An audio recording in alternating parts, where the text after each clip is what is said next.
Happy Friday, Diablo community. Welcome to another Diablo 4 Campfire chat. I am Adam Fletcher. I'm joined here by a very familiar face, Mr. Adam Jackson. Hello, hello. The Adams have invaded. We've taken over. Won. We have taken over. We actually are joined by one additional person, and this person is tuning in, patching in. I don't know what the phoning in. I don't know. From Albany, Blizzard Albany, and that's Mr. Dan Tangway. Dan, would you like to introduce yourself?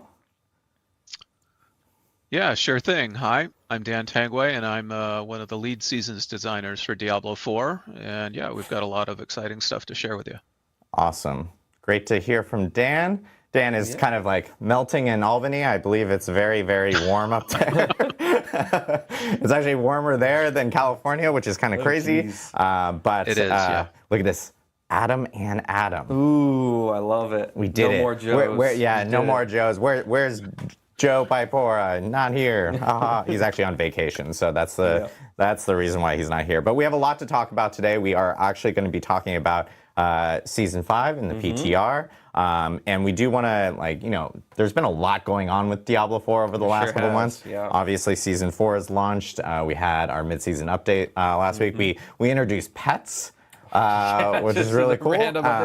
No one expected it, but we did introduce pets within Season 4. And at the same time, we also had our release date announcement for Vessel of Hatred, which is October 8th. Yep. So lots and lots and lots of cool stuff that's going on with Diablo 4. And we have more to share today, but of course, with PTR, we do need to talk a little bit of the housekeeping stuff to make sure that players are aware of it and when it's going to start. Currently, we have Season 5 PTR actually starting next Tuesday, and that is on the 25th. It will run for 1 week, similar to the Season 4 PTR. It is PC Battle.net only again. It is just easier for us to be able to get builds up and get things out and get feedback in really quickly when we have it on PC Battle.net. So that will be going live next Tuesday. Everything that we're talking about today will be in a blog that will go live after the stream, as well as patch notes will be going live after the stream. And they're pretty beefy in themselves. Or in it. I don't know. It's Friday, you guys. We haven't done a Friday stream in, I don't know, it's been a while. It's been a long while. For feedback, though, we will be opening up our PTR forums for players to actually be able to submit feedback. So the Diablo 4 forums will have a special section for PTR. And then separately, if you do want to leave feedback on other avenues, such as like Reddit or the Community Sanctuary Discord, places like that, we most definitely end up combing through all the different various ways of players being able to provide feedback specifically from that end. For this PTR, we will note that this one will be a little different than Season 4 in regards to how you can start off characters. There will still be character boosts like what we had with the Season 4 PTR. I believe it's actually moved to a different city. I can't recall. I think we had it in Kiyovoshad before, and I believe it's in a different city, and I don't recall which city it is. It's in the blog, though. But all that information will be there after the stream. Separately, we did incorporate a character copy feature, but we initiated this character copy already. No one knows this, but as of yesterday, characters were copied from your accounts over to PTR. So it gives you a little bit of variety of being able to take over some of those characters that you've already built out. Or, if you want to, you can still use the character boost. Yep. I will note, we do want players to be experiencing it in a variety of ways, like whether using your current characters that we're copying over, or if you're using some of the character boosts. We do recommend, or if you want to level up from level 1, too, that's another option as well. It allows us to get feedback from all different aspects, so we do recommend, trying it out in different ways and providing feedback of how things feel, how things flow within the PTR itself. So that is all kind of the general housekeeping notes that we do have. Oh, and I will say that I believe we actually did correct that Codex of Power reset thing as well. Oh, okay. So yeah, I remember that was plaguing some people last season. We did correct that, so it won't reset. I believe every single time you end up creating a new character or boosting a new character, I believe. And then separately on the forums, we will have a known issues list. because they're, it's PTR, it's an early build. Yep. So we want to make sure that people are aware of that. And with PTR, when we take in feedback, it's great for players to be able to like provide all various forms of feedback. I will say by the time Season 5 launches, we will try our best to get as much of that feedback in. If it's something that's like a massive, like a huge overhaul or something like that, I wouldn't expect it in Season 5, but it is good to hear that feedback because it might be something that we end up incorporating maybe in the future for like a future season from that end. Yeah, it's very useful. So it totally helps us drive future decisions, and even we did a lot of reaction to PTR feedback in Season 4. If I remember right, we did like a whole lot on our team at least, and I expect the same for Season 5. So exactly, send it in; it's very useful. And then one last thing I do want to note is because players have probably seen when Season 4 is ending, which is currently in early August. You can see that kind of like on your character select screen when you're jumping into the game. I will note that Season 5 is a little bit shorter of a season than what we've had beforehand. Season 5 itself will run until that October 8th date with Vessel of Hatred, because Vessel of Hatred is actually the start of Season 6. So we did want to at least clarify, make sure, because we've heard a lot of those questions of like, hey, is Vessel of Hatred hitting in the middle of Season 5, things like that. So we did want to note that from that end. But enough of the housekeeping notes. I know a lot of players want to hear about Season 5 in itself. And so Mr. Dan Tanguay from the sweltering city limits of Albany will be walking us through Season 5. Yeah, absolutely. So yeah, let's dive into the new features on PTR for Season 5. Just to give you a little bit of context, we did some early brainstorming for Season 5, and we knew that, we needed to build out the end game. So end game, we've heard y'all that end game is very important. And Season 4, we added the pit into the end game, and some people have been playing Helltides into the end game, but we still want to expand the end game a bit more, right? So if it's an end game activity, we definitely need something that's rewarding and very replayable. We also wanted to make something with a lot of monsters. I mean, monster density and just entering that feeling of flow state's really important for players. We needed something that had stakes, and we wanted players to push their luck. And finally, we really wanted to return to hell. Previous Diablo games let you return to hell after you defeat the big boss, but Diablo 4 hadn't done that yet. And so with all those goals in mind, let me introduce you to the Infernal Hordes. Now, let me give you a quick summary of what the Infernal Hordes is. It's a wave-based gameplay mode with survivor-like choices in between the waves, and it'll culminate with an all-new boss encounter. And then the rewards build on top of itemization 2.0 that came in Season 4. So, now how do you go about confronting the Internal Hordes? How do you get back to hell? I think we can queue up some footage, and then I'll talk you through some of the ways you get back to hell. All right, first off, you're going to unlock, the activity for hell with a brisk Eternal quest line starting at World Tier 3 in Zarbinzet. That's where you need to go in the PTR. Now you need a new type of key called a compass, which you can see down in the inventory below here. And like Nightmare Dungeons, the compasses all have a starting monster difficulty and a number of revives. And there are 8 levels of difficulty with escalating challenge and rewards. As you can see, it's a very Nightmare Dungeon-like flow here. And then compasses can be upgraded to higher tiers with all new consumables called Abyssal Scrolls. So you'll get a chance to play with all these new features when you're in the PTR. But let's really talk about the gameplay itself. And I think we've got some footage of the wave-based play that we can show off here. First off, going to have a lot of monsters. Now, you have one monster here. This is the start of Wave 1. And so you defeat this Aether Fiend, and it's going to drop something called Burning Aether, which is a new currency. Now, this new currency is specific to Hell, and you use it to unlock the spoils of Hell at the end of a run. And at the end of each wave, there's going to be what's called the Infernal Offer. So let's get through this wave, and we'll take a look at the Infernal Offer. Now you see these hands reaching out from hell itself, and they're tempting you with a choice. You're going to choose the form of your destructor. You're going to pick a boon and a bane that impacts the rest of your run. And so now you've chosen a boon and a bane, and yeah, that's going to modify the gameplay that comes up next. And so here you're jumping into one of the new activities that also unlocks Aether in this. And this is a Soul Spire. It's pretty similar to a Hell Spire that you'd see in Helltide.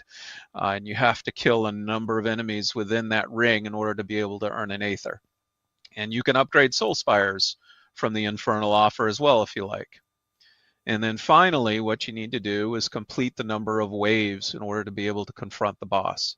And so you see in this particular run, you're at 5 of 5 waves. So you are just about ready once you defeat this wave to go confront the new bosses for the Infernal Hordes. So we'll finish collecting our Aether here, find our last number of enemies, and I think we're good. I think we're ready to go. So let's take a look at our new bosses. I think we've got some cool art to share here. So these are the Fell Council. There are going to be some familiar faces for Diablo 2 players. They are resurrected versions of the council members from Diablo 2. Now, for those of you who didn't play Diablo 2, the council members were former high priests of the Zakarum, and they had promised to basically take care of Mephisto after he'd been trapped in the Soul Stone, and he'd been hidden down in Kurast and Travincal. And of course, as it happens, Mephisto corrupted them, both in mind first and then their bodies, and they became demons who are just zealous and serve him without question. And so we thought it was going to be really cool to be able to resurrect them and bring them back for Diablo 4, and they fit great in Hell. We had to tweak their power sets a little bit to fit the D4 combat system. So we gave them new titles and new looks to really reflect their combat specialties. Yeah, I will say it's incredibly awesome to see these guys come back. You know, it's giving very nostalgic vibes of doing a bunch of Durance of Hate runs for Mephisto and doing Meph runs and everything like that. Exciting. So yeah, it's really awesome to see him back in Season 5. Yeah, I agree. Diablo 2 is certainly near and dear to our hearts here out in New York. And yeah, we're really glad to have him back, and we hope to see hopefully more returning new faces in the future too. So let's take a look at that boss encounter now. So I showed you a number of members of the Fell Council here. We've actually built 5 of them in total, but you're only going to fight 3 at a time. Now, we keep 2 in the hopper, basically, and we do that because we want to have a whole bunch of replay associated with this boss fight.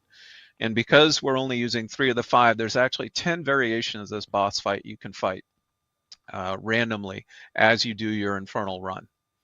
And so we're going to basically kill them off, and once you defeat one, the fight will actually escalate. Actually, it probably escalates even if you just take down a certain amount of health, if I remember correctly. And it escalates. Basically, their attacks become more powerful, and then they start really getting even more powerful kind of room-clearing attacks towards the end. But we've defeated them here, and this is the reward moment I actually wanted to talk through with you, because this is something that really ties into Itemization 2.0. You've got several chests here, and you've got a choice of the rewards you get at the end of your Infernal run. You can choose from a chest that contains all new legendaries and uniques. You can choose from a chest that contains all sorts of crafting materials, including masterworking materials, so you don't need to go to the pit anymore exclusively to get masterworking materials. You've got a chest that allows you just to get a whole bunch of gold. I know people out there are really asking for gold, and this is going to be a good source of it. And finally, even though it wasn't shown here, you have a chest that guarantees a single item with a greater affix on it. And so we thought we'd want to try this out and see how people respond to it. And we thought it would be pretty exciting. You know, certainly in Season 4, I'm really trying to get some more greater affixes. So I'd love to have this in Season 5. So yeah, let's take a closer look at some of the uniques you can farm from the Infernal Horde, since we're talking about rewards already. So we're going to queue up some footage here. So first up, we've got the Basilisk. And so this is going to be a new unique staff for druids. And so when you hit an enemy with an earth skill, it'll petrify them and deal physical damage. So turning the monsters to stone, always cool. But it's also cool that you can CC your target and boost your initial attack here. So this one's pretty exciting for you druid players out there. All right, next up, we've got the third blade. Now this is a unique sword for barbarians. This one makes your weapon mastery skills be treated as core skills that cost fury. Even though they deal a little reduced damage, this one's pretty exciting because now you can start making all sorts of new builds that you've never seen before. So we're really interested to see what the community comes up with here. All right, next up, we've got the Mordicrux. Now the Mordicrux is a new unique dagger for Necros. So when you consume a corpse, there's a chance that you'll create a skeletal simulacrum that seeks out enemies, and when it dies, it explodes. So essentially, you're making a skelly bomb when you consume corpses, and so that's just going to seek out targets and explode. I think that'd be pretty handy for my Necro this season, so I'm looking forward to that one too. Next up, we have the Umbrecrux. Now the Umbrecrux is a new unique dagger for rogues. So if you use a subterfuge skill, you'll create a totem. And if you hit that totem with an attack, it replicates any of the damage it takes to all nearby enemies. And so it's a great way for essentially replicating and doubling down on the damage that you're dealing in a particular area. All right, next up we've got the Vox Omnium. Now the Vox Omnium is a new unique staff for Sorks. And so when you cast a core skill, it's going to cast an additional 2 basic projectiles based on the previous elements used. And so this allows you to really start comboing your core and basic skills together. And if you decide to have different elements associated with those core and basic skills, now you can start casting fire and lightning and cold all at the same time. So we're pretty excited about this one too. And the final one we're going to share out here is actually a new set of boots that's available for all classes. And these are called Rakanoth's Wake. And so whenever you use an ability with a cooldown, you'll trigger an explosion dealing fire damage.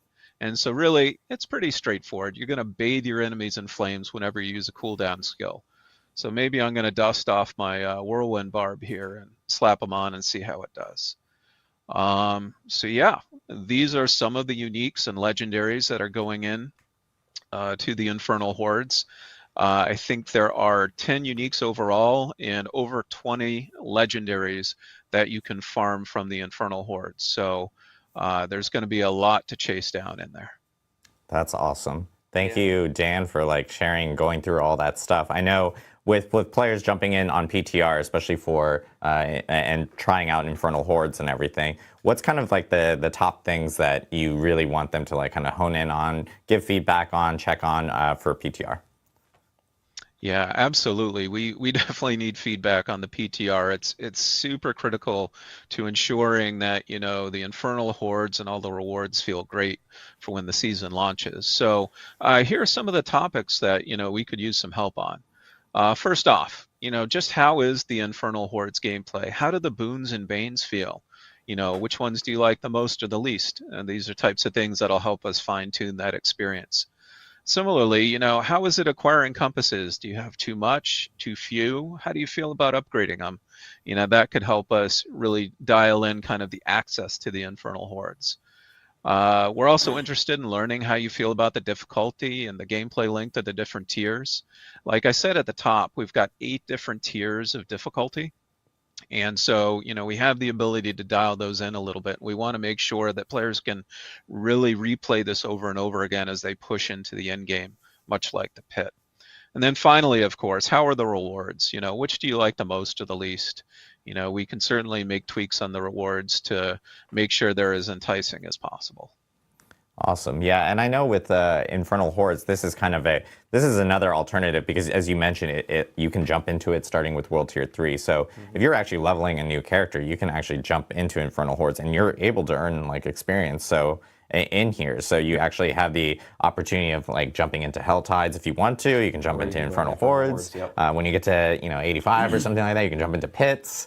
So there's now like more or Nightmare Dungeons, obviously, when you're you're upgrading your glyphs and everything. So there's a lot of different variety now for being able to kind of level up a character, especially as you're going to that mid to late game phase of your character's journey, you could say. Yeah, something else to bring up for the rewards for the Infernal Horde as well that I want to clarify. So Dan mentioned about, there's going to be uniques that are there that you can target farm in the Infernal Hordes. There's actually going to be a group of uniques and legendaries that you're able to target farm in that piece of content in the Infernal Hordes. So you're also kind of similar to how the normal game works, how you can target farm a unique from a boss, but you can find it anywhere else in the world. It's the same way here where you can get these new uniques and legendaries anywhere, but you have a better chance, if you're targeting them in the Infernal Hordes. And this is the first time that we're doing this with a group of legendaries as well. We have legendary powers that are actually able to be target farmed in the Infernal Hordes, which is actually something a little bit new to the game. So I just wanted to clarify that. And in addition to that, we're also adding new uniques and legendaries to the rest of the game as well, in addition to this. Yep. So there's actually a very large group of uniques. I think it's over 50 or something. Yeah, there's over 50 new uniques and legendaries coming into season 5. So we have a lot coming. It's pretty extensive. A lot more to talk about there too. This was just kind of a small preview of what people are looking at here, and they'll be able to jump in more and actually check it out on PTR because all of them will be present there. And I know Adam is actually going to talk through a few additional ones here later. But Dan, this is awesome. Can't wait for players to jump in. I appreciate you informing and providing all the new updates and everything. It's exciting. Yep. From the sweltering heat of Albany. I'm going to keep bringing it up. They canceled school up there. It's crazy. That's nuts. I'm like, that's absolutely insane. But we will be seeing Dan again here later, especially when we get into Q&A at the end. But Dan, thank you again. I think you're welcome. Yeah. Awesome. Appreciate it. And then I think we're going to jump into a little bit of some balance and class updates with Mr. Adam Jackson. So, yeah, let's get to it. We have a lot to talk about. I think we have, so the topics I'm going to be covering today, we've got unique items. We're going to be talking quite a bit about that. We've got some updates to mythic uniques that are very exciting and near and dear to my heart. And then we've got your standard class updates, a lot of stuff coming in Season 5. One thing to clarify here is that we are going to be releasing the patch notes soon, so I'm not going to be going over every single class update because there's a ton of them. Kind of similar to Season 4. I'm really only going to highlight just like one major thing for each class on the stream today, but you'll be able to see all the things that we're doing in the patch notes. There's a lot. So first, uniques. We have some quality of life updates here, really targeting how you get uniques that I'm pretty pumped about to announce here today. So, you can now target farm uniques from 3 additional sources. You can target them from Obol vendors, Helltide chests, and Whisper caches. These places where you've always been able to, kind of target farm certain gear slots and not been able to get uniques, and you're wondering, well, why couldn't we do that? That stinks. Well, now you can, and it's awesome, and I love it.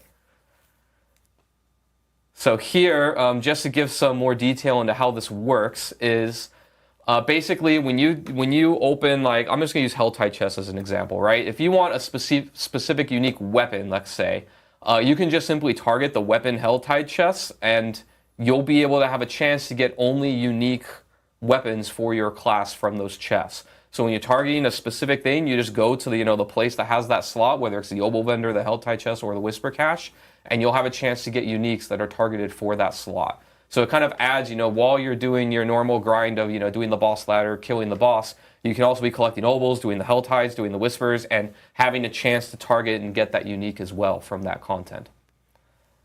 And in addition to that, this is also true for mythic uniques. So I'll just give an example here of exactly how this works. Let's say that you want to get, Harlequin Crest, a Shaco, or Andariel's Visage. You don't want to target those helms. You could be targeting helms from Helltide, targeting helms, and when you turn in your Obols to the Obol vendor. And every time, if you get a mythic unique, you will get one of those 2 from that source. Now, also to clarify, let's say that you are targeting gloves for some reason. We don't have any mythic unique gloves yet. Then if you were to get a mythic unique, you still can. It'll just give you a random one instead, since you can't target one in that slot. So pretty exciting way to to target kind of the things that you want while you're farming for the things that you want. It's going to be amazing. So I'm I know. really I know we've heard a lot of players going like, "Hey, we do the end game bosses a whole lot. We're trying to." And you can actually find them just in the open world as well. We've actually seen a lot of cases, especially with this past season, where players are jumping into Helltide and they're actually finding them there. But now it's an additional options for players, which I think will be a lot better for just overall finding some of the gear that everyone really As someone who, for the last 3 seasons, my uniques have always come from the Beast and Ice, I am very selfishly invested in getting this into the game. Yes. So. All right, let's talk about other unique updates here. We're going to be making a whole lot of updates to our unique items, so I'm going to be covering a lot today. We've heard your feedback, and we're going to be doing some updates here. To clarify, before I go into what the updates are, you are going to be seeing these updates to like the way that we think about and our philosophy around uniques and how they work. You're going to be seeing them in the PTR for the new uniques coming into Season 5. Between the PTR and the launch, you'll be seeing in the Season 5 launch these updates to all the existing uniques in the game. So when Season 5 comes out, basically all the uniques will get these updates that I'm about to talk about. But in the PTR, you're only going to really see this in the new uniques coming into the game. Yeah, there. So now we can go on to the next part. All right, so the team's been talking a lot. As many of you probably know, in Season 4, when we did Optimization 2.0, we didn't really update the uniques almost at all in the game, right? We didn't do like a big pass to like cover how they exist in tempering or anything like that. So the team's been talking a lot about, what is the role of uniques in Diablo 4? Like, how are they different from legendary items? Because they're kind of similar in that they both give you, a legendary power that's really strong. But how are they different, and what do we want them to be long term? And we've kind of landed on a few things here that I'm going to talk about. The first one is that, they're powerful and exciting items that kind of direct players to builds, right? So imagine you're a Fireball Sork, we've got 2 uniques for you. They really target you. You're going to feel a lot better playing with Fireball when you take them.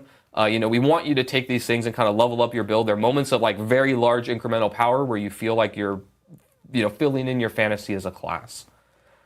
The next one is that they're kind of pick up and play, right? They're easy to evaluate. The moment that you pick up the unique, you know whether it's a good one or a bad one. We want this to be a little bit different from legendary powers where, you pick it up and you kind of go on a journey where, you make it into something that's really good. A unique, when you pick it up whether or not it's one that you want to keep or one that you don't. And then the last one, pretty obvious, but was worth saying, they're kind of more rare chase items that players don't see very often. When you're going through the end game, you're seeing legendary powers a lot because, we have a lot of reasons to give you a lot of them. You want to upgrade your codex. They are the way that you can, get greater affixes and temper and masterwork them. So there's a reason why you want to churn and look through a lot of them. Uniques, you do want to get a good one, obviously, but not nearly as often as like a legendary power. We don't need that aspect of their design. So they are more rare, they're harder to get, but when you get it, it's kind of like a more exciting moment, like, did I get the perfect one? And then if not, you go and try and get the next one. So let's talk a little about our goals for the update that we're going to be doing here. One of the things that we come to a lot that we talk about on the team is this idea, I like this quote of like, players build their legendaries and players build around their uniques, right? Your legendary power or your legendary items are very malleable. The moment you get it, you don't know yet if it's going to be the best in slot item, but it has a chance to be. But they're also like able to fit in a lot of different ways. You can manipulate their stats via, enchanting, via tempering, and masterworking. And so there's a lot that you can do with the item once you've gotten it. Whereas uniques, they're a lot more static, right? The stats on them can't change. You can't really manipulate them very much. And sometimes they have maybe qualities to them or stats that are a little bit inconvenient, and you got to figure out like, how do I overcome this little detriment or make my build into where it's a plus instead of a detriment, right? Like it's a fixed thing that you have to build around, which is very different than a legendary. Also, ideally, we want players to run 2 to 4 uniques in their build. One of the difficult parts of this, and I think we're going to be continuing to work on with the balance and design of uniques, is that we want you to run some, but we don't want you to run all of them in your build, right? It's very easy to go one way or the other. I can very easily make you run no uniques, and I can very easily make you run like every slot is a unique by making them really, really crazy, right? We want these to fit in such a way that you're running some of them, the ones that are applicable to your build, or maybe some spicy ones here or there that you try and, like make in a special way to work with you. But not all of them. I would say right now, like on live in Season 4, players are running more like 0 to 2 in their build, so it's not as much as we want, which means that we want to update them to make them a little bit more attractive. And another one is we kind of want to move away from these generic fits-all build styles of uniques, right? One thing that I know a lot of players have talked about in the past that we've had is that some of our uniques are just so generically good, and this is particularly scary for us when it's like what we call a generic unique, which is one where every class can use it. And so like if every class can use it and every build can use it and it's better than like the build specific or class specific stuff, then it just becomes best in slot for everybody, and we've taken away your agency and your choice because you're just going to target this item and ignore everything else, right? The only items in the game that we really want to fit that role are like mythic uniques, where they're across all classes and they're so good, but they're also extremely rare, so you're very excited to see them whenever you see one. But all the other regular uniques, we don't want to fit that design space. So we're going to be trying to move away from these ones and readjust them and redesign them a little bit where they fit into all kinds of builds and kind of target something that they're really good at or that's a little bit more unique about them and make them really good at that and less generically good at everything. It's funny because everyone's in the chat going like, oh, rip Shaco, but we just literally, we just said. Mythics is not what I'm, they're a different beast here. I'm talking about all your regular ones. Yeah, Shaco's still going to be just as good, if not better, honestly. All right, so enough preamble, right? What are we actually doing? So we're going to be doing two big updates to uniques. The first one is we're going to be increasing the upper power of the unique effects and the roll range. We're going to be doing increasing the range from an average of 10 to 20 rolls, which I'll explain in a second. And then we're also going to be increasing the upper power of like how much you can get from the rolls. This is really just buffing pretty much most uniques across the board to compete with the new world of legendary powers that we live in, since, you know, they got extra power juice to them. Now uniques are catching up. So as an example here, I gave, you know, if an older unique like one on live gave you around 40 to 80% multiplicative damage, that's going to go up to like 40, 100, maybe 120, maybe even higher. Really, the mandate is as high as we can get away with without breaking things. And then we're also going to be increasing the roll range. So this is like the number of possible rolls it can do from an average of 10 to 20. So it'll be a little bit harder to get basically, what we're targeting here is the discrepancy inside of a unique is a little bit wider, where the difference of like a low roll and a high roll is a little bit bigger, but the high rolls are way better than they were before. So they're more exciting when you get them really good, but it's a little bit harder to get there. And the next one is going to be updating the affixes, the actual stats on the uniques. We're doing a pass on all of them, and this is kind of what we're doing.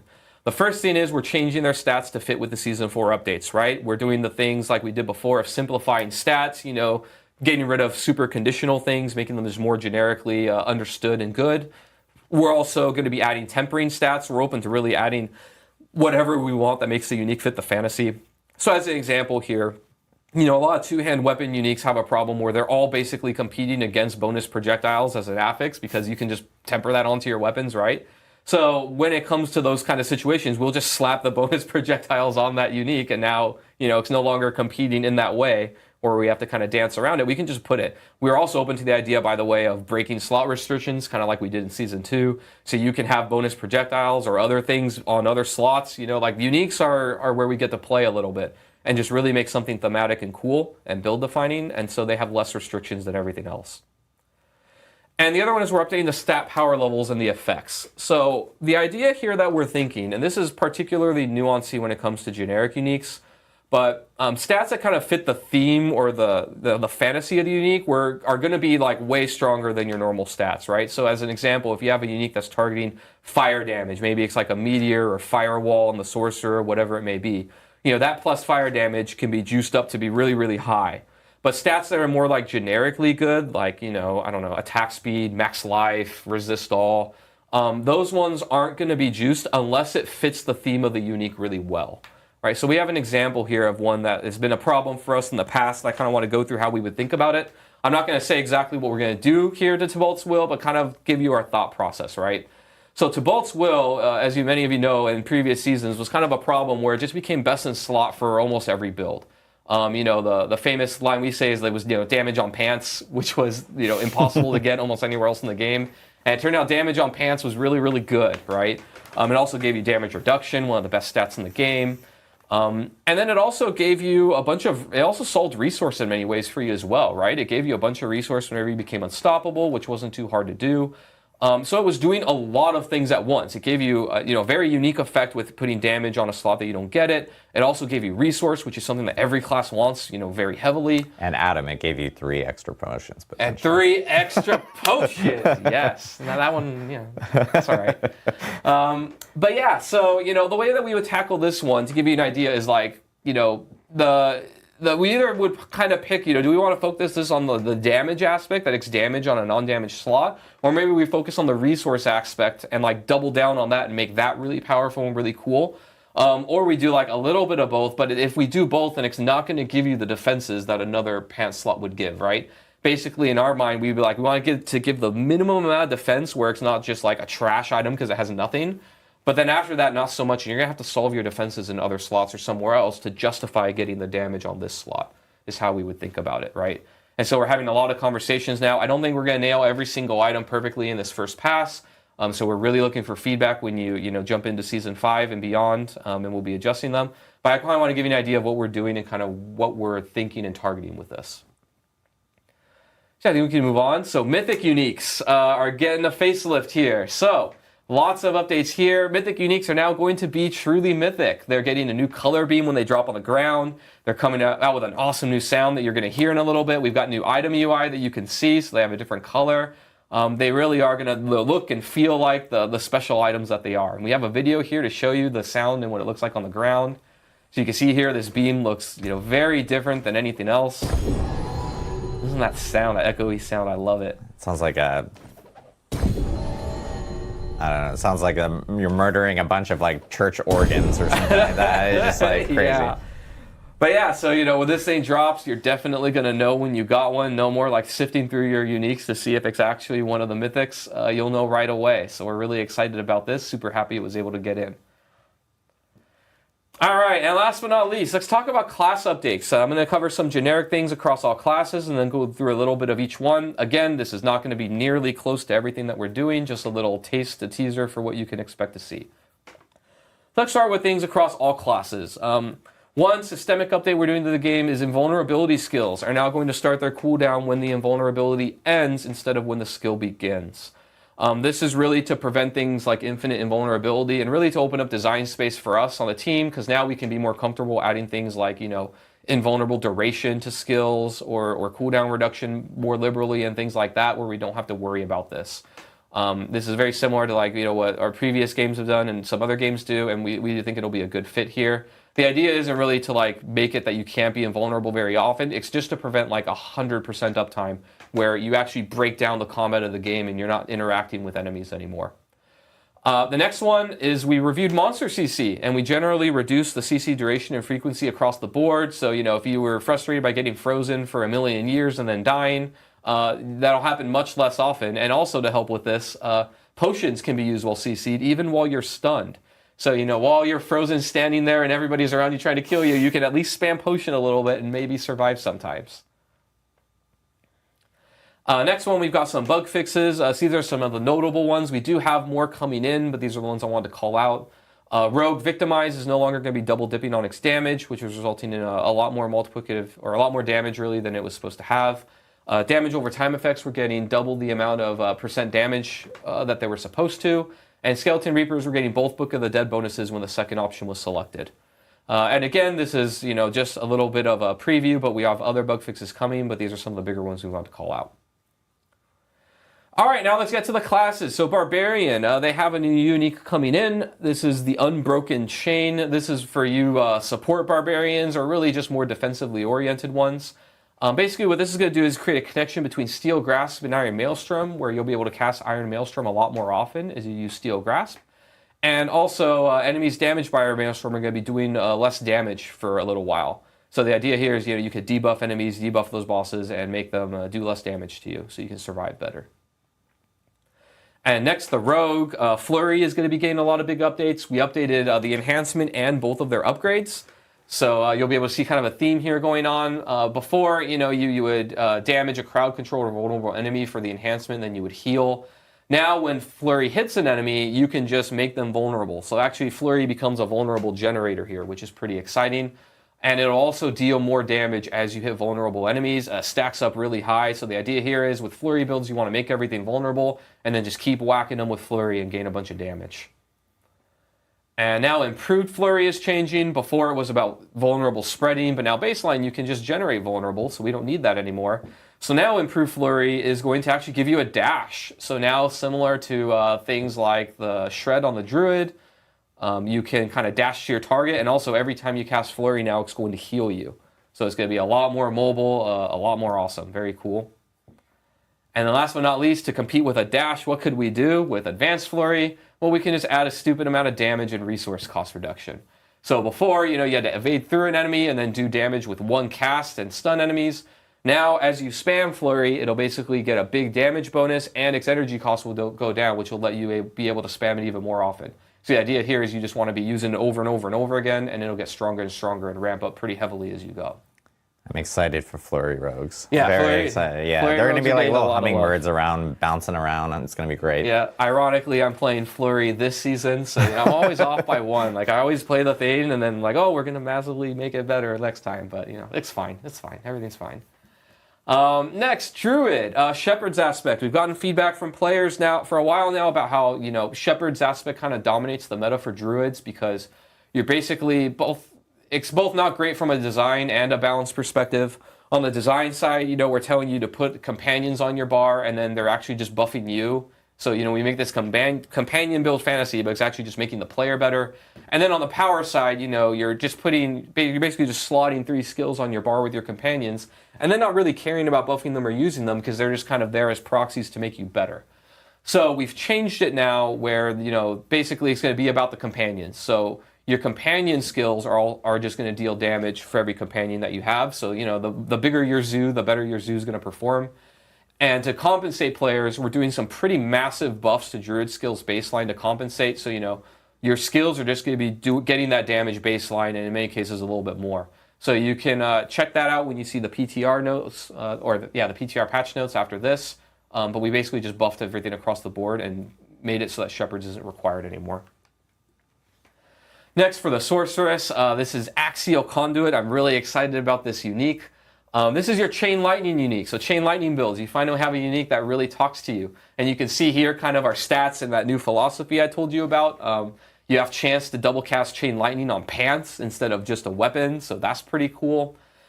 So basically the way that this works, we're going to have a video, but I'm going to explain to you how this works because it actually changes your skill pretty significantly. So now when you cast Chain Lightning, the way it's going to work is it's going to cast and bounce on enemies just like before, but then it's going to come back to you and orbit you a little bit. And then it's going to go out and hit another enemy, and then come back to you in orbit, and then come out and then go out and do another enemy and come back. It's going to do that back and forth a few times. And every time it comes back to you, it's going to drain some of your mana. And after it drains so much mana, after coming back 10 times, the bolt is actually going to explode for a ridiculous amount of lightning damage on enemies. So there's a mini game here where basically, and by the way, you can cast multiple Chain Lightnings when this is out. You're basically going to be like running a gambit here, and the mini game is you want to stack as much resource regeneration as you can so that your lightning bolts can survive being drained over and over and bouncing everywhere so they can last to their explosion and do a ton of damage to enemies. One thing I want to call out here also is that because it drains mana, resource cost reduction won't work on that drain. You're actually going to want to focus on gaining resource, which is a little bit different and kind of makes this build a little special, I think, and unique compared to other resource builds based around resource. So now let's see it in action here. You'll see what one cast looks like, and then I think we'll see what it looks like when you spam it. So you can see here, it circles you, goes and hits enemies, circles you, goes and hits enemies, and then it does a big explosion at the end that we've tuned the damage to be pretty high. See there? So then it explodes. So, do we have one where it casts a bunch of times? Maybe we don't. There we go. Yeah. So see here, you can see that, as you go, keep going, and then explode a bunch of times. Another thing I want to point out is if you're hugging enemies at melee range, as it's circling you, it will also hit enemies. So you now have a way to really maximize your damage by hugging bosses and such. The damage goes way up. So next, last but not least, the Necromancer. So we got some feedback. We've had this for a while and felt this on the team where, the Golem we really love. We love our Golem boys. And, but sometimes it can be frustrating where you tell the Golem to go somewhere, and then it kind of takes a while to lug his butt over there and do his slam or his shout or whatever, and things can get in the way. And so we've kind of upgraded him a little bit. I'll let the video speak for himself and slam him down. So this will work with all of your Golem types, by the way, not just the Iron Golem, but now your Golem is going to leap to the area that you tell him to go and then cast its ability. So we're really excited about this. Shout out to Charles Dunn who got this change in, and our animators who helped us out. But we're really pumped for it. It looks amazing. Yeah, so those were the class and balance changes. And I know we jumped a slide there. How dare you, So production? No, but we are, as they wave to me like, I'm sorry. We do want to go into some quality of life updates. We do have a significant amount of quality of life updates that we do want to go through that will be available in Season 5. And you guys will actually be able to check this out in the PTR. So now we can go to the next slide, where we do want to talk about some Helltide and Whisper updates specifically. So I know this has been kind of, at least it's been a pain point for me, and I've heard it's been a pain point for others, is that as you guys are going through Helltide, there are Whisper objectives within there to help you with your progression on your Whisper bar. But the issue with the ones in Helltide is that it can sometimes take quite a while to do. And sometimes players would have to leave the Helltide to go to another area to complete some of these Whisper objectives. So we are optimizing this to ensure that they don't take nearly as much time. The ideal goal is to get a bunch of value within those 15 minutes to potentially end up getting a full entire Whisper 10-point bar within 15 minutes in one so Helltide you can do a full zone. Whisper every Helltide. Yeah, so that'll be it'll be a huge help because I know at least for me, I've always had to kind of leave a Helltide and kind of try to knock some of that out. It'll especially help for players that are looking for additional gold because Whisper caches have always been great sources of gold. And now, as Adam mentioned, you can also use Whisper caches to target farm. Ooh, baby. So it's keeping things more optimized for players, which we know will be way better there. The next thing we do want to talk about is also Baneful Hearts. I know this may not sound like a huge quality of life thing or a buff of any sort, but we have noticed that players have had a lot of Baneful Hearts within their inventory. We do want to make these a little bit more valuable so they won't drop as frequently. We know that players will still have a significant amount, but maybe not hundreds and hundreds like some people have within their inventory. But players should not have any type of issues regarding having a ton of these Baneful Hearts. But we are tweaking the drop rate because they were dropping a little too much there. Tempering. Yeah. The very, very, I guess, brought up topic. Yeah, people like talking about tempering. It's pretty popular. Yeah, so I want to take a minute to talk about tempering and kind of how the design team sees it and kind of what we're happy with, what we think could be better, and some adjustments we'll be making in Season 5. So first, high level, kind of how we see tempering. We really think that it's important that items have an endpoint where players know kind of that the item is done and that they're not hoarding lots of them forever on the chance that they can all be good, right? One of the big key goals of Season 4 was that we didn't want you saving 1 million items in your stash space. And while we know that bricking an item never feels great, we do need that to be something that's possible to do in the game so that you know when the journey is done and you're not just holding on to an item forever. So that part we actually think is working very well, where an item is done and you try and go get another one. And so you're always interested in items and trying to have that game loop go in the game indefinitely. Or until you feel like your character is maxed out on its power. But we do agree with players that, the RNG right now is completely out of their hands, which doesn't really feel great. You get so many tries basically to roll, and then that's kind of it, and you're done, and it doesn't feel great. So we're looking at ways in the future for players to have more control over that RNG so that, you have more ways to maybe manipulate the tempering or get the odds in your favor and do other things like that. One update that's going to be coming in Season 5, it won't be in the PTR, but we're targeting for launch, is that, we've got a lot of feedback that it feels so bad when, you get that triple greater affix and it has the same number of rolls and then you brick it and then you have to try and go get another one. So in Season 5, to help with this, as your item gets better basically that you find, you're going to have more chances to temper it. So a much better chance to get the one that you want. Basically, the way it'll work is you're going to basically get one extra roll per greater affix that you have. So, you have one greater affix, one roll, three rolls. And again, just to clarify, this is not in the PTR, but it will be in for the launch of Season 5 in itself. And again, just to reiterate, we are still looking at ways to help out that experience within tempering. As we've noted, we agree with players that it doesn't always feel great. And so you guys should expect to hear more updates to tempering after we get through Season 5 for sure. Yeah. All right. Next up, weapons. Yeah, so I'll talk about this one a little bit. We took a look at this chart. Yeah, this chart. We took a look at inherent affixes on weapons, and we found that, a lot of inherent affixes like damage to distant or some other ones were a little too conditional and didn't get the update, in Season 4 that we wanted. So we went back and made them a little bit more generically useful and better across more builds. So we have a little chart here, but you can see kind of this is going to be the new inherent affixes on all the different weapon types. So we've made quite a few adjustments here. As an example, vulnerable damage is on bows. And dot damage is on axes, which I believe vulnerable on bows is new. But yeah, so we made quite a few updates. We basically just looked at the matrices of everything and kind of adjusted it to see what makes sense. So basically, you're just going to have things that actually impact your builds much more often on the weapons that you want. And as another result of this update, we are also looking at what weapons classes can use. And we updated them a little bit to try and let more classes use more weapons. We want players to be able to create interesting builds, play the way that we want, and so we want to open up these things as much as we can in our designs.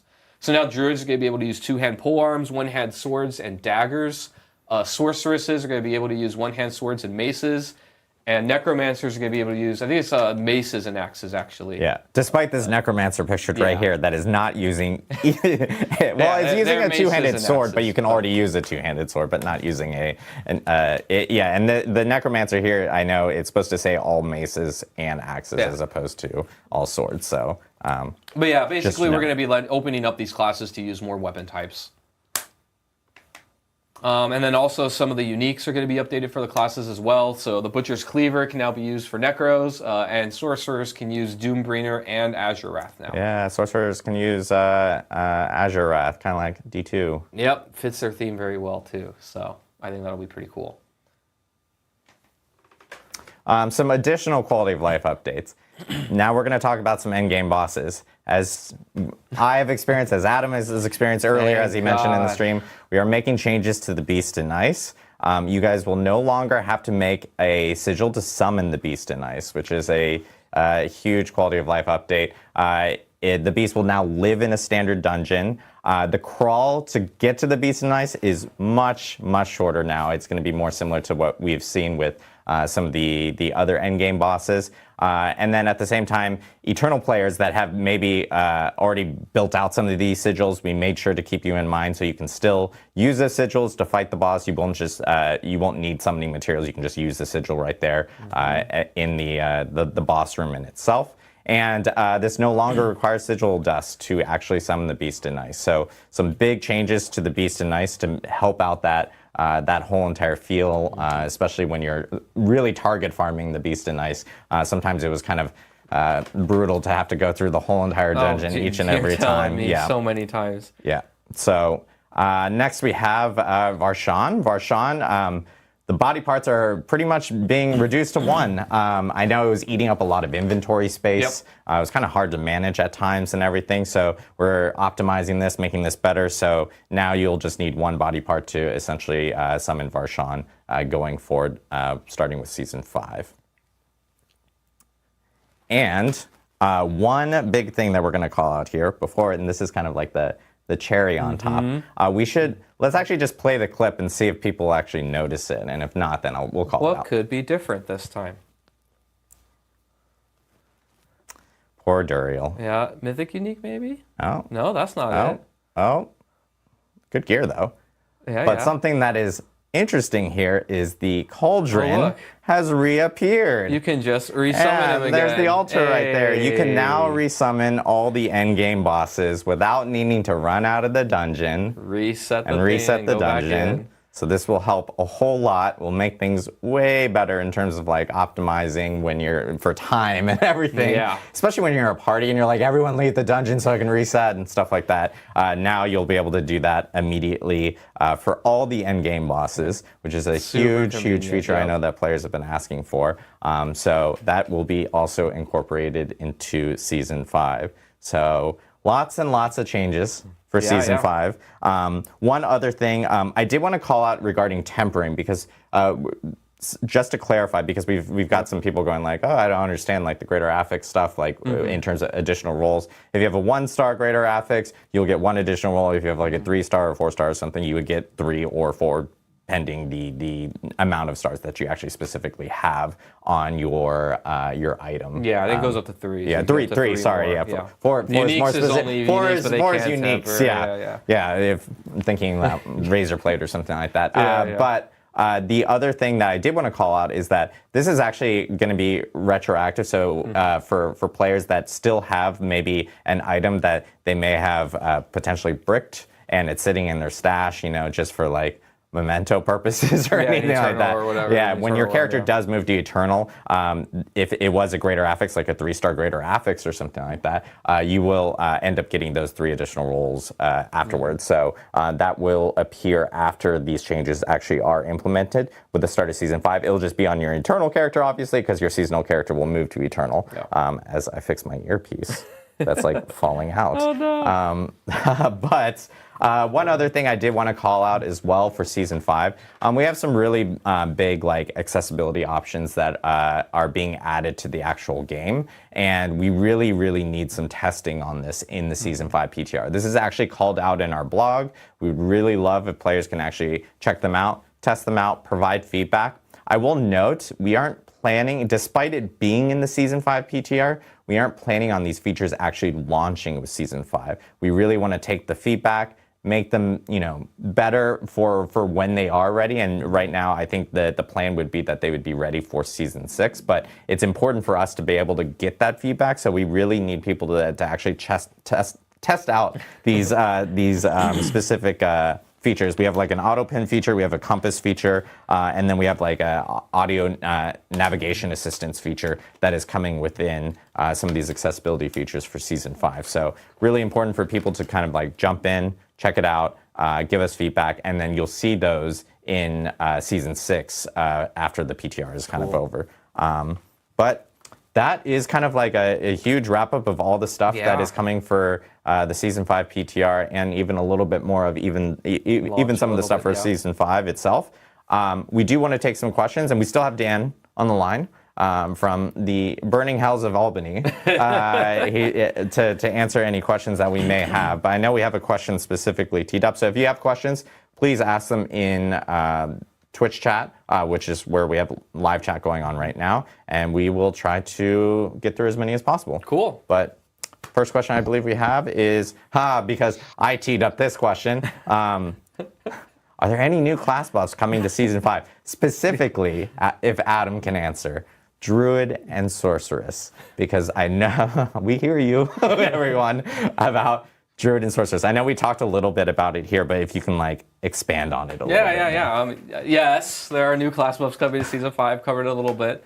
I think one they call out that people talk a lot about right now is, how barbarians in particular are pretty strong, and then, the classes that can't get as far as they can in the pit. Druid and Sorceress. I know we talked a little bit. There's a lot to chew on there, but I think the short answer is yes, we hear you, and we're going to be looking to beef these things up. We do have some specific ways that we want to be targeting these things, and there's a lot of history to it.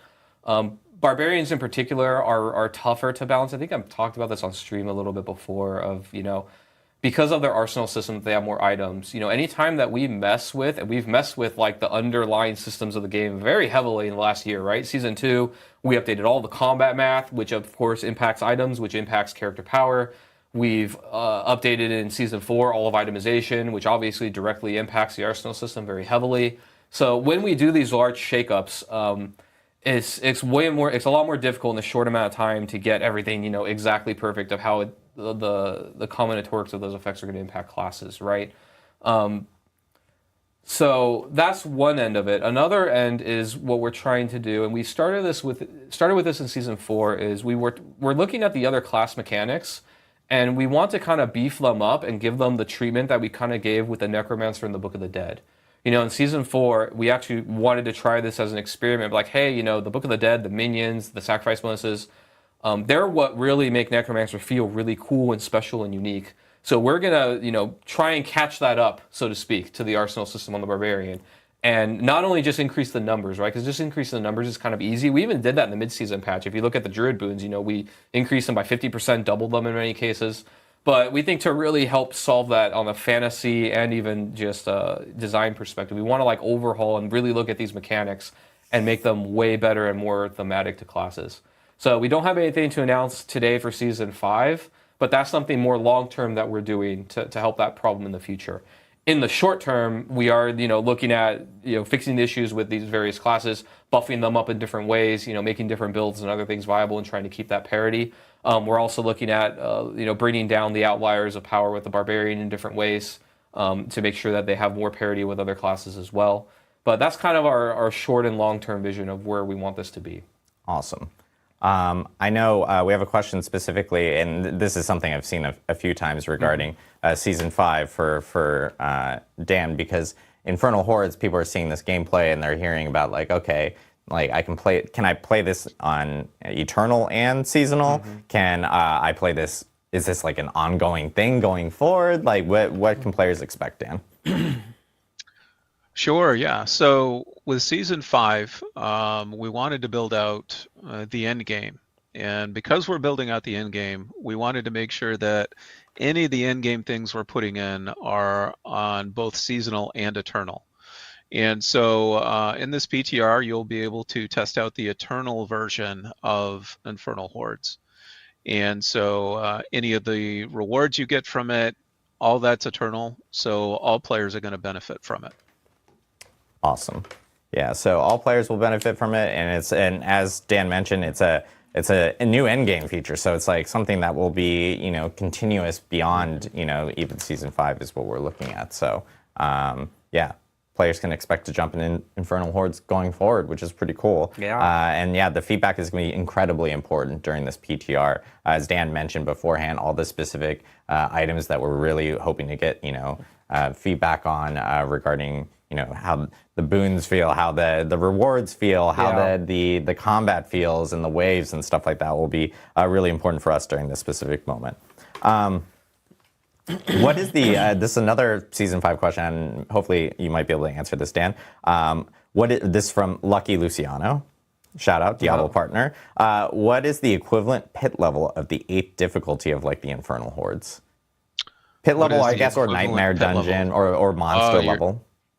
Yeah, you're making me do math here. Yeah, we just adjusted pit levels. Yeah, too, so tier 8 of the Infernal Hordes is going to be equivalent to about monster level.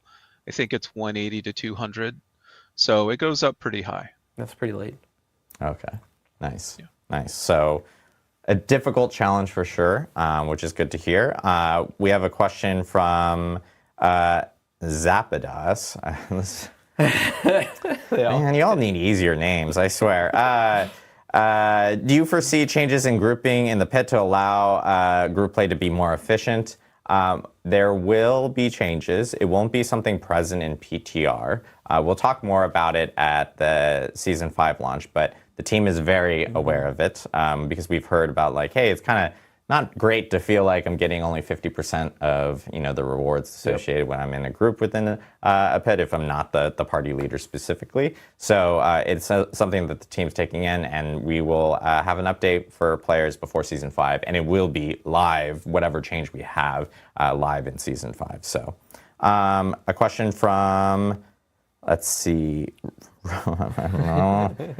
well, this one's easy. Okay. Robot Jomo. What's the team's philosophy on rate of power gain? It seems that tempering, especially players, gain too much power too quickly, really removing the tension from the leveling up experience. Any chance to add more friction to tempering, materials, costs, etc.? Yeah. We have seen a little bit of this and heard this feedback ourselves. It's kind of going in two different ways here. So the leveling experience, then how tempering messes with it, right? The leveling experience, as people probably have seen, has been sped up quite a bit, right? We do want people to be able to kind of level quickly and get to the fun of the game as quickly as possible. So we do want them, we don't want there to be a ton of friction. When we first launched the game, we had the idea that getting to level 100 alone was a big accomplishment, right? And we've learned that, players really want to fulfill their power fantasies, get to the part where they're actually incrementally increasing their character's power and finding things to use that power against. And so they enjoy that end game a lot, and we want to get them there in a reasonable amount of time. So that's the part that is hey, it's fine, level quicker, it's good, right? But then the other part is tempering and kind of the tuning of the affixes.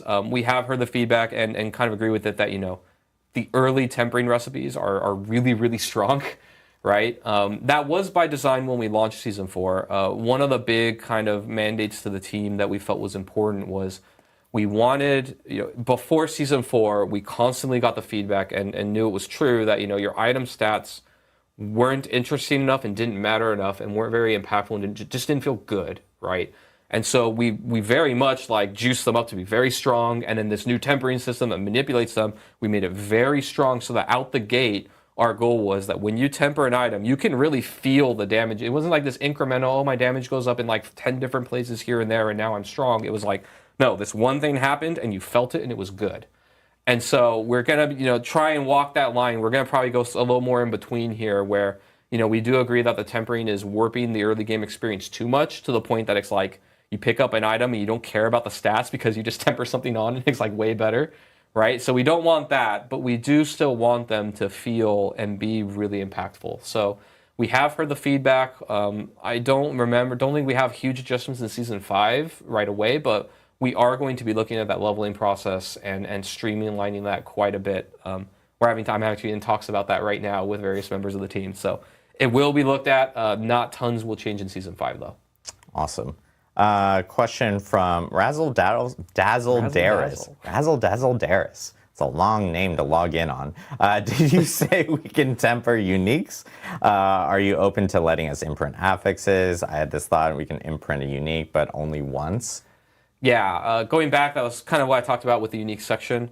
We right now know, I'm not going to say never in the future. It's definitely the obvious thing that we could do, like just add tempering to uniques, of course. But we want them to have an identity that is very different from legendaries. One of the concerns with that is that the more that you give uniques manipulation, the more that they just turn into legendaries with a different item color when they drop on the ground, right? Like they're actually not different in how they work. If we were able to manipulate stats, add stats, all those things. So we do want them to have a different identity in the game. So we're not doing it now, but in the future, we've talked about it. We're open to the idea, but we do want to try this first of like double downing on what makes a unique, and that you build around it. There's a little bit of friction rather than just turning it into the item that you want every time. Yep. Question from Barrick is, hey, Adam, or Adams. I have a question for the Q&A. How is the dev team feeling about the reception of Season 4? Is that making them rethink any plans for future seasons? I mean, I think one thing that we can most definitely call out here is, like, obviously Season 4 has been really great. Like, we've been hearing a lot of great feedback from players. And, we're very well aware of, like, how everyone's been enjoying it. I think one huge thing that's helped with that as well was, like, the idea that we had a PTR for Season 4, and now we're seeing that again for Season 5.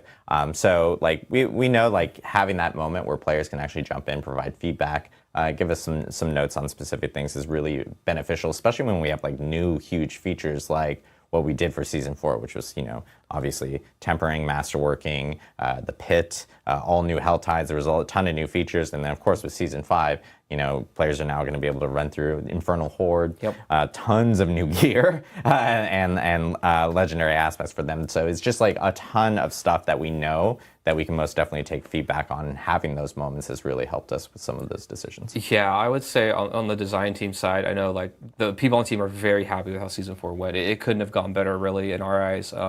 PTR was a huge deal, helped us a lot, especially on the balance and design side to get things into a better place. Another thing I may call out with Season 4 is that, I think how to phrase it, like, there's been a lot of disruption to the game, right? And so when there's that much disruption of like, we update all the core math and all the items and everything, it's very difficult to get things into a fine-tuned state, right? And, without giving anything away, we have big updates coming in the future with, expansion and other things. But one of the things that we're looking forward to, I think, as a team is when we've kind of settled down a little bit on the big disruptions, like overhauling all of itemization and things like that. Because, it becomes a lot more difficult to fine-tune things like balance, or even on the design side, like designs and making sure that they work and that we're, like, iterating and upgrading things versus, changing things around in huge ways. So while we think it was really successful and we're happy with how Itemization 2.0 turned out, the team is looking forward to, like, making the things as they are and make them work better and more do fine-tuning work. And so I think you can expect in the future as a player After we've done some more disruption and made the game like in a really good place, we're very happy with it, which we're really close to now, I think. That you have tighter class balance, tighter designs, tighter roles for things, and just one of the things that excites me and excited the team about Season 4 was like the tons of quality of life improvements and how much of an impact that makes on players, which I think we knew, but it hit home in Season 4, right? Like just the Codex of Power, how that changed and how that completely fixed, the hoarding of items and things like that. I think are what really jazz us a lot because it just makes that flow experience better, like the boss ladder, being able to reset bosses, stuff like that. I think is actually really impactful and good for the longevity of the game. So we're excited to do more things like that. All right. Last question that we have here is Satan. Well, it's just Satan's. Oh, right. Satan's with a Z and 666 afterwards. Very very theme. Diablo. Yeah, very Diablo theme. Is specifically asking, what is the seasonal theme? Or are we like holding back any information right now regarding that and stuff? Dan, I don't know if you want to clarify here or if you want me to, you can. All right. So we haven't announced the name for the season yet, as far as I know, but the seasonal theme seems, I guess, fairly obvious. We're going back to hell, and so the theme is pretty much returning to hell. And while the Infernal Horde is just one part of that, the rewards are another part. And when we have our Season 5 live stream, we'll go into all of the rest of the things that we have planned for Season 5. Exactly. Yeah, we have some additional stuff to talk about when we do actually have our Season 5 live stream. We're just right now the biggest focus for this stream is for people to hear about the content that they're going to be able to play in PTR, and we want people to really hone in and focus in on that. So we can actually get that feedback for the team here, and we can make any changes that we may need to. Yeah. So, but yeah, that is kind of going to wrap us up for today for our Q&A. I'm going to lightning round like a few quick things because I'm sure chat will kill me if I don't call it out. Sure. I know we're getting a lot of questions about loadouts. It is, again, still something that we are very well aware of, and we still plan on. It just takes a lot of time. It's a huge amount of overhaul changes and everything from that end. Separately, we this has been coming up a lot. Auction house. There are currently no plans right now for something like that, but we hear you guys. We feedback, things like that. Let us know. But right now, those are the two big things that I've been seeing a ton in chat. I just want to address them before people go like, "You're not reading chat. What you're in some like alternate universe chat or something like that." But PTR again, just to remind everyone, starts next Tuesday. It runs for 1 week. It's on PC Battle.net only. Please provide feedback on our forums, Reddit, social media, our community Discord, things like that. We're always looking around. We really value the feedback that we get during these PTR processes. And of course, at the same time, patch notes on the blog are live immediately after this stream. So check out Diablo4.com when those do get up. Next time you guys see us, next time we stream, is July 18th. It's the Spiritborn reveal. Ooh, that's exciting. Everyone gets to check out the Spiritborn. So we'll be back live on stream on July 18th. We'll be revealing the brand new class coming to Diablo 4. That will be part of Vessel of Hatred. So we're really excited about that. And I think that wraps it up. I want to give a huge shout out to Dan in Albany. Yeah, thank you, Stay cool, Dan. Yeah. Enjoy the AC. Stay cool. The burning fire under him. Yeah, I know, exactly. And thank you again, Adam Jackson. And from everyone on the Diablo 4 team, we wish you a wonderful weekend, and we'll see you in PTR next week. Thank you, everybody. See you guys.